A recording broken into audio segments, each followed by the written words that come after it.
Hey, this is Mike Lindsay from Vital MX. We're out here at Fox Raceway today for the 2024 Husqvarna FC450 Rockstar Edition First Impressions.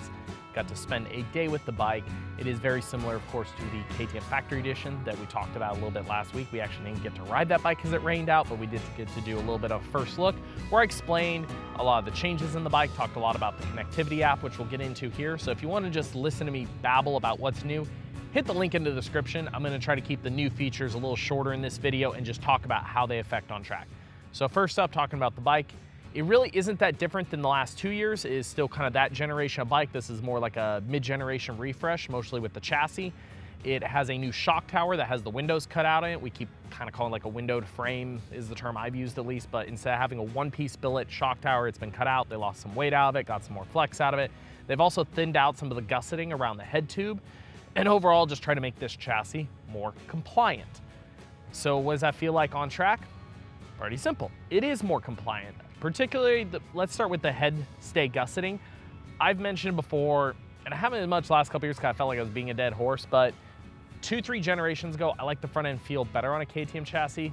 They kept gusseting the head stay of the frame, and to me, it lost some of its lean angle, comfort, some of the ability for the front tire to feel like it's following the ground, and it got more precise, but I felt like I lost some comfort and lost some of the hand feel. It got harsher by hand feel. I wasn't that stoked on it. This to me is a little bit more back towards that generation of frame that I like. Hand feel, a little bit more comfort, not as harsh or rigid feeling, transferring energy through the palms of hands, at least on straight end bumps. Just like first couple laps, you notice that just going straight into braking chop. So I was able to pick up my pace today.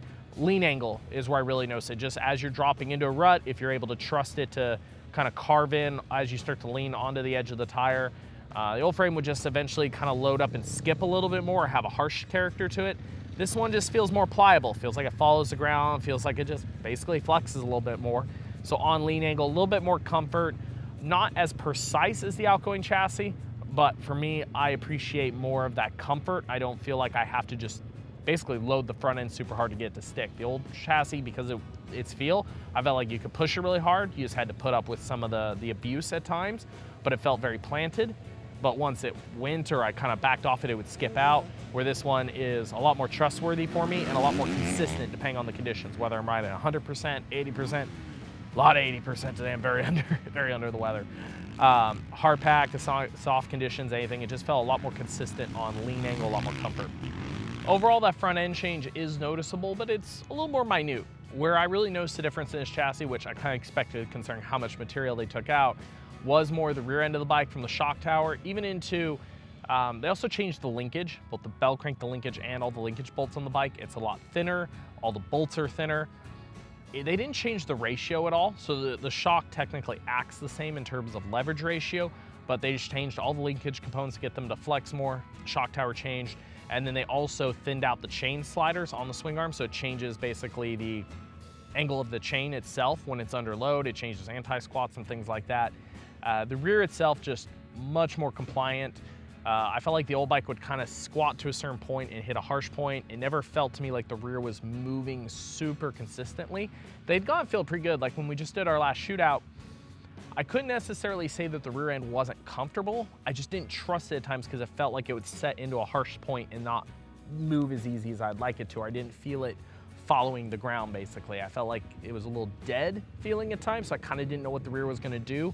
This one, I have a lot more feel of where the rear tire is coming out of the corner. I can feel it actuating over bumps. I just feel more of a fluid, continuous motion in the rear. They said that the new linkage basically freed up the rear end so much that they had to make the shock stiffer because it made the rear end feel so much softer, and I would still agree with that. I actually ended up going stiffer anyways. We ended up going stiffer on the high speed because it was almost moving through the stroke a little bit too fast. We also had to go a bit stiffer on the fork. We went up on the air pressure and a couple clicks stiffer on compression. Like I said, overall the chassis on both ends is a bit more compliant now, but compared to last year's bike, I do feel like this year's bike is a little more pitchy while they were trying to chase that comfort. So I was stiffening both ends, trying to get it to maintain its balance a little bit, because again, 80–90% I was appreciating how comfortable the new chassis is, but if I tried to really push pace, I just felt like it was a little bit pitchy coming into the corners, eating up a little bit of energy with me as it was diving to the front, squatting the rear. So by making those changes, just leveled it out.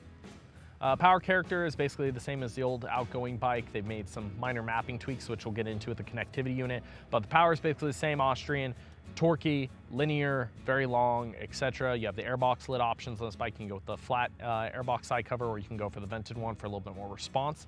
It still has all the same functionality on the map switch. You have your quick shift function, your traction control, and an aggressive and a mellow map. But if you look at the front fender, there's a little black box. This is their new connectivity unit. It's also located, you can see a unit for it on the side of the fork that's strapped to the fork. This comes on the factory edition and Rockstar edition, or you can buy it as a separate part for 22, basically factory editions and above, 23 models and 24 production models. It's like $250 to get the front fender, the connection unit, etc. We played with that app a little bit today. Similar in theory to the Yamaha and the Kawi app, being able to play with the engine power and character, but a lot more simplified. First off, opening this app, very user-friendly, seems very finished and polished looking, because you also have sections in there for some of the lap time data with LapPro. You have stuff in there about suspension recommendations. You have service manual notes. It just has a much more finished, polished look to an app, where the Yamaha and the Kawi one feel very industrial. Their ones allow you to do a lot of plus and minuses on ignition and fuel mapping. This one is very simplified. You basically will have a graph there's three kind of power modes. There's a sand, a gravel, and a hard pack. And as you switch between them, it shows what that kind of does to the power character on a dyno in a very bold way. Like it makes it very obvious what's gonna do to the power. There's a wet and dry function for each of those. And then you can select on all these sliders, like engine braking. Everything is set at like a 3 as a baseline. You can go to a 2 or a 1, or a 4 to a 5. So on engine braking, if I want it lower, I can go from a 3 down to a 1. If I want more, I can go to a 5. Throttle response, same things. At 3, I can go to a 1 to mellow it out, 5 to make it more aggressive. They're minute. It isn't huge differences. Like I did it, and I can feel the difference in mostly in the throttle response, the engine braking. I had another test rider doing. He could feel it a little bit, but he couldn't immediately coming in defining. He's like, yeah, something feels different with the power, but you know, I'd gone all the way from 1 to 5, and it was detectable, but not massive. So I think the bright side with their app is it's very finished, polished, very easy to understand what you're doing, where the Yamaha and Kawi ones take a while to learn with the plus and the minuses, and you basically just kind of have to troubleshoot in the dark or use recommended maps. This one is just so user-friendly, but it isn't as in-depth. I do think it's really cool, because I think, again, the other ones are very complicated unless you're just super techie nerd and you want to get in there and just learn and kind of learn by failure, by throwing numbers at it so you see what something does. This one just very plainly tells you, this is what's going to do to the power, change it, upload it, good luck. One major complaint, same complaint I had about the Kawasaki when they did their app recently. You cannot upload a map to override one of the map switches. So basically, if I upload a map that I've modified, that's the only map I have available. Yes, there is a 1 and 2 position, an aggressive and a mellow, but it's just a variation of the map I've uploaded.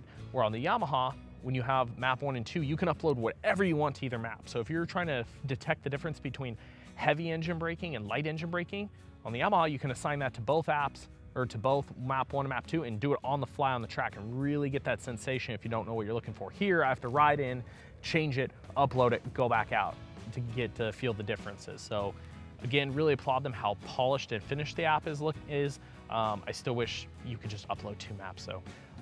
The LapPro stuff we touched on in the other video. Again, you can hit the link below, but LapPro itself, there's so much to that app. I'd love to get into it, but I think to give it a real fair shot, we need to do a separate video, spend some more time with it. But some of the cool things is you can play back your lap time data.